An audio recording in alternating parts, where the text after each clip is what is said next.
2025년 10월 27일 월요일 말씀 묵상 함께 시작합니다. 오늘 말씀은 역대하 34장 1절에서 13절까지 있는 말씀입니다. 함께 말씀을 묵상합니다. 요시야가 왕이 되었을 때에 그는 8살이었다. 그는 예루살렘에서 31해 동안 다스렸다. 그는 주님께서 보시기에 옳은 일을 하였고 그의 조상 다윗의 길을 본받아서 오른쪽으로나 왼쪽으로 곁길로 벗어나지 않았다. 요시야는 왕이 된 지 8째 해에 아직도 매우 어린 나이에 조상 다윗의 하나님을 찾기 시작하였다.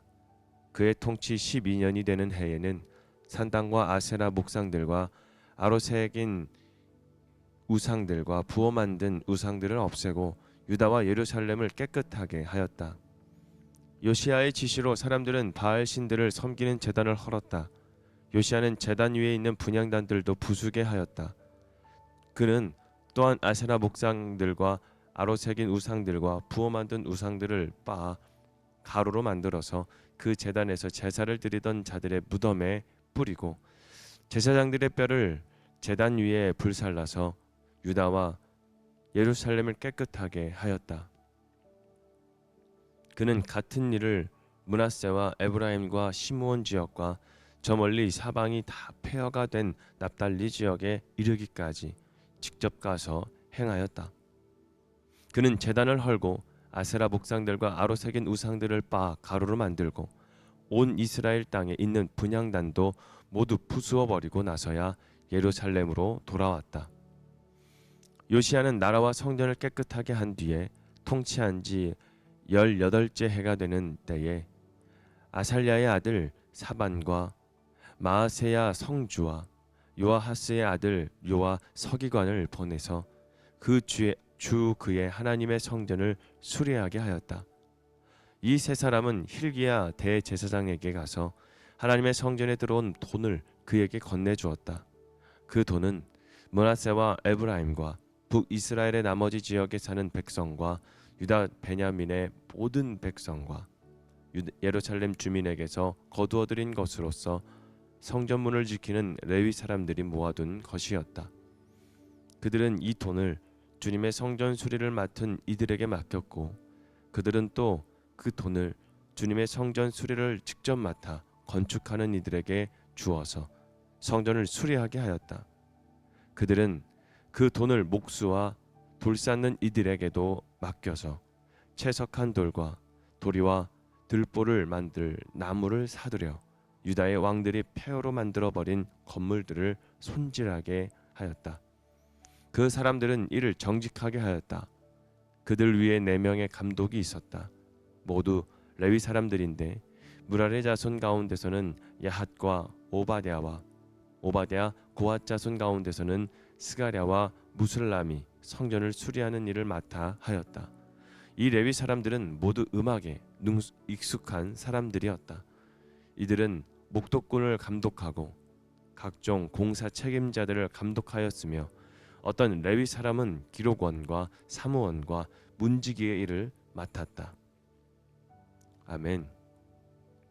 요시야의 종교개혁이라는 주제로 오늘 함께 말씀을 묵상하겠습니다. 여러분, 믿음의 가문이라고 해서 자동으로 믿음이 세워지는 것은 아니라 주일날 함께 말씀을 통해 들었습니다. 히스기야의 영광 뒤에 므낫세의 암흑기가 찾아왔습니다. 그리고 55년 동안 유다는 하나님을 잃어버렸고 그 결과 예배는 사라지고 우상들이 성전을 차지하였습니다. 믿음의 자리를 비우면 반드시 다른 무언가가 그 자리를 차지하게 됩니다. 그래서 우리는 절대로 무너지지 않는 그 은혜를 우리의 자리로 빨리 되돌아오도록 노력을 해야 되겠죠. 하나님은 무너진 자리에서 끝내지 않으십니다. 그분은 다시 새롭게 하시는 하나님이시라는 것입니다. 오늘 본문에 요시야 왕이 나옵니다. 이 요시야 왕은 하나님을 다시 찾는 사람이었습니다. 8살의 왕이 되었죠. 믿음으로 가르쳐줄 어른이 옆에 없는 시대였습니다. 그럼에도 그는 어릴 때부터 조상 다윗의 하나님을 찾기 시작했습니다. 믿음의 시작은 내 환경보다 크신 하나님께 시선을 돌리는 것입니다. 하나님을 찾는 마음이 새 일을 여는 열쇠라는 것이죠. 그러는 가운데 어떻게 했을까요? 3절과 7절까지 있는 말씀을 보면 우상들을 제거합니다. 아주 용기가 있었죠. 하나님을 찾는 마음이 깊어지자 요시야는 결단합니다. 신당을 허물고 아세라 목생과 우상들을 부숴 버립니다. 가루로 빻아 버립니다. 완전히 무너뜨리고 불살라 버립니다. 회복은 무너뜨릴 것을 무너뜨리는 데서 시작됩니다. 믿음의 회복이란 하나님 없는 습관, 하나님을 밀어내는 자랑, 하나님의 자리를 빼앗은 욕심을 떼어내는 일입니다. 아파도 필요하고 무서워도 해야 하는 그 일. 요시야는 바로 그 길을 걸어가고 있었습니다. 요시야는 우상을 무너뜨린 후에 바로 하나님의 성전을 보수합니다. 예배가 다시 세워지지 않는 개혁은 반쪽짜리 변화입니다. 성전 보수는 제사장, 레위인, 봉사자, 백성 전체가 함께한 일이었습니다. 한 사람의 열정이 공동체를 움직이게 된 것입니다. 그렇다고 해서 요시야 혼자 한 것이 아니라 함께 하나님께서 준비하신 일꾼들과 함께 이 공동체를 이끌어가는 것이죠. 교회가 새로워지는 길은 목회자 한 사람의 열심이 아닙니다. 바로 함께 짓는 믿음의 일이라는 것입니다. 우리가 오늘 말씀을 통해서 한번 적용해 나갔으면 좋겠습니다. 하나님을 찾고 계신지, 기도의 자리가 회복이 되어가고 있는지, 그리고 말씀 앞에 우리가 다시 서야 되는가. 여러분, 그 결단 속에 우리가 나아가는 것이죠. 그리고 우리 삶 가운데 버려야 할 우상은 무엇일까요? 안전하다고 여겨놓지 않았던 것, 남에게 들킬까봐 감추는 죄악들, 하나님의 자리를 슬그머니 밀어내는 것들. 여러분, 이런 것들을 빨리 부숴야 되겠죠. 예배를 다시 세우는 일에 동참합시다.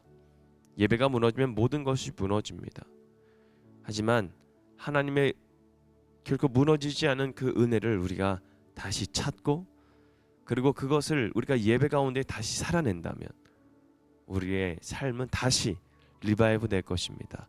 살아나게 될 것입니다. 요시야는 결코 혼자가 아니었습니다. 함께 부수었습니다. 그리고 함께 세웠습니다. 믿음은 끊어진 것처럼 보일 때 하나님은 새로운 세대를 통해서 일으키십니다. 요시야처럼 하나님을 찾는 한 사람을 통해서 무너진 공동체를 다시 세우는 일이죠. 혹시 우리 가정과 우리 교회와 각 삶의 터전 가운데에 하나님을 찾는 사람들이 일어나기를 주님의 이름으로 축복합니다. 하나님께 다시 돌아가는 자에게 놀라운 새로운 역사가 일어나게 될 줄 믿습니다. 오늘 말씀 묵상 마치겠습니다.